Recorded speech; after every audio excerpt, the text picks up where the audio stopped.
todas las actividades humanas encontramos creencias y conocimientos.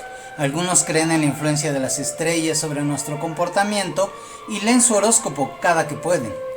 El conocimiento puede ser totalmente empírico, por ejemplo, haciendo platillos sabrosos sin tener idea de los cambios químicos que el fuego produce en los alimentos.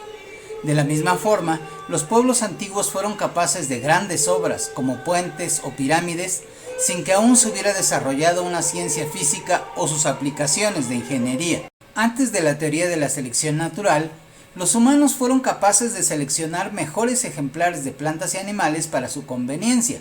Con el desarrollo de la ciencia, el conocimiento, para que se considere válido, debe seguir un método particular llamado método científico. Así, se considera que el conocimiento se obtiene con la investigación, es decir, siguiendo una serie de pasos que dan una respuesta lógica a una pregunta específica. Esa serie de pasos es el método, que puede ser ligeramente diferente dependiendo del tipo de materia sobre la que se investiga, es decir, entre disciplinas. La metodología es el estudio crítico del método, es decir, se estudia la lógica particular de una disciplina. En la enseñanza de la psicología, la metodología ha sido el corazón y el alma del currículo de psicología. Tú no deberías estudiar metodología solo porque te dicen que siempre ha sido así. Debes estudiar metodología porque es el medio de transporte que te lleva a un nuevo conocimiento. La metodología tiene varias técnicas que le permiten obtener, manejar y analizar datos para contestar preguntas y más adelante resolver problemas. Nosotros debemos interpretar lo que nos diga la computadora cuando le digamos haz el análisis de datos. Siempre que inicia un curso de estadística hay que luchar contra las ideas de los estudiantes de que es aburrido, obtuso e innecesario y aparentemente diseñado para destrozar la calidad de su vida. Ellos aseguran, pero si yo voy a ser clínico. Si se enseña como una serie de recetas puede llegar a ser bastante aburrido, pero toda asignatura será aburrida con este método de enseñanza. Aquí vamos a tomar la estadística como una parte de la investigación. Pero la investigación no es aburrida. Solo debemos recordar cuánta investigación hacemos en nuestra vida cotidiana. Si seguimos una serie de pasos para contestarnos una pregunta, estamos investigando. No importa si la pregunta es, ¿mis padres me prestarán el auto el fin de semana? O, ¿qué tengo que hacer para que esa chica sea mi novia?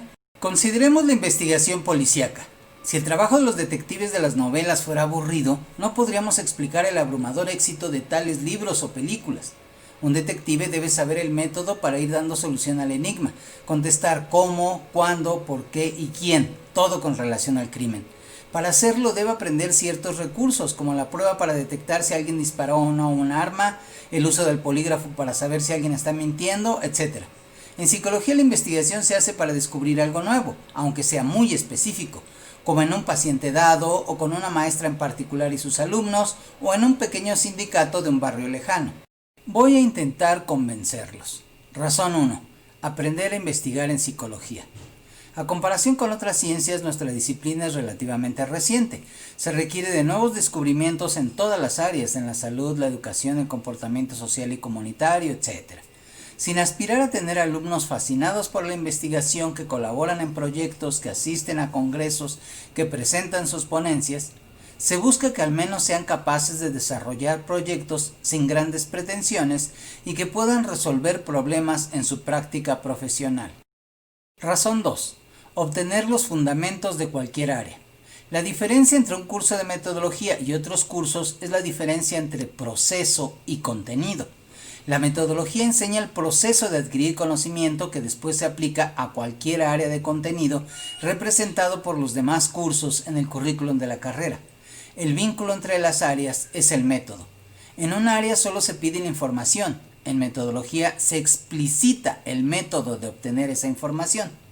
Un psicólogo no solo dice lo que cree acerca de la conducta humana, sino también lo que ha observado y cómo sus observaciones dan lugar no a creencias, sino a conocimientos. La misma metodología se usa en los diferentes ámbitos, pero el contenido es diferente en todas esas áreas. Razón 3. Ser un consumidor informado y crítico de información psicológica. Hay un buen número de declaraciones realizadas por psicólogos amateurs, adivinadores, astrólogos, en revistas de quinceañeras, etc. Pero hay reglas con las cuales decidimos si creer o no en este tipo de argumentos. y solo creemos cuando se demuestra con un manejo metodológico adecuado. Nos detendremos aquí para considerar el ejemplo de un texto de psicología social. Aquí empieza la cita. En un estudio sobre el efecto de la pornografía y la violencia sobre la agresión masculina, el experimentador mostró a 120 hombres una película neutral, o una erótica, o una agresiva y erótica, violación. Después, como supuesta parte de otro experimento, los hombres enseñaron a un confederado hombre o mujer una lista de sílabas sin sentido, castigando los errores escogiendo la intensidad del choque eléctrico. Los hombres que habían observado el video de violación administraron choques marcadamente más intensos, pero solo a víctimas femeninas. Fin de la cita. ¿Cómo se llegó a este conocimiento? Solo con ver a los participantes no se puede saber si ejercerán violencia o no. Eso está oculto, lo tenemos que hacer visible con nuestro procedimiento. ¿Sabrías los detalles del estudio? El párrafo da una idea general, pero el psicólogo debe inferir la forma en que se realizó solo por la lógica de la investigación en psicología. También saber la nomenclatura adecuada, es decir, que se usó un diseño de grupos o entre sujetos, un diseño factorial 2×3, que una de las variables independientes se manipuló y la otra es atributiva, lo que importa mucho para poder concluir, que hubo 3 niveles para la película y 2 para las víctimas, que hubo un efecto de interacción que casi siempre opaca los efectos principales, que los grupos se formaron al azar, que hubo una forma de trabajar éticamente los choques y además nos imaginamos qué pasaría si se replica el estudio. Como dijo Jack el Destripador, vamos por partes. ¿Todos los hombres vieron todas las películas? No, seguramente hubo 3 grupos, uno por video. Si se les da a los participantes a escoger la película, pueden pasar 2 cosas. Una, por quedar bien, todos deciden pedirla a un neutral. O 2, todos los que podrían estar a favor de la agresión, elegir el video de violación. En este segundo caso no sería la película la responsable de la agresión, sino la personalidad de los participantes. Y queremos saber el efecto de las películas. Entonces hay que hacer grupos lo más parecidos. Si hay hombres a favor de la violencia, que los haya en todos los grupos. Pero no podemos preguntarles eso. Casi seguro todos dirían que no están a favor de la violencia. Entonces usamos el azar. Con ello, la probabilidad, un término técnico, sí, que se obtiene con cálculos matemáticos, sí. Pero solo veamos la lógica aquí. Con la probabilidad de tener grupos muy parecidos que sea muy alta. Luego del video enseñaron a un hombre o a una mujer. Aquí se tuvo que volver a hacer 2 grupos para cada video, de forma que hubo en realidad 6 grupos. No se podría permitir que todos los de una película solo enseñaran a un solo género, porque lo que queremos es comparar. De los 6, solo el grupo con video de violación y que enseñó a mujeres castigó con más intensidad. ¿Pero qué significa que fue mayor? ¿Por un mayor voltaje? ¿Pero qué tanto es tantito? ¿2 volts? ¿O 4? ¿O 6? Para uno puede ser suficientes 2, para otros no. Entonces se hace una prueba estadística que tendrás que aprender, pero en este curso solo debes enfocarte en su lógica y por lo pronto solo saber que es una técnica que te dice cuándo una diferencia es tan grande que se considera significativa. Solo por un momento imagina que el estudio solo incluyera a hombres para enseñarles las sílabas sin sentido. No se hubiera encontrado nada. Fuera el video que fuera, solo se demostró violencia a las mujeres. Ya aprendimos algo. Mientras más grupos diferentes tengamos, mayor probabilidad de obtener datos con diferencias significativas. Aunque más grupos significan más datos, las computadoras son tan rápidas que ya no es un impedimento este número de datos. Ahora vamos con las cuestiones éticas. ¿Tú aplicarías choques a las personas para un experimento? Yo no. Los choques solo se permiten en casos extremos, por ejemplo, cuando un niño autista se hace daño mordiéndose o dándose cabezazos a la pared.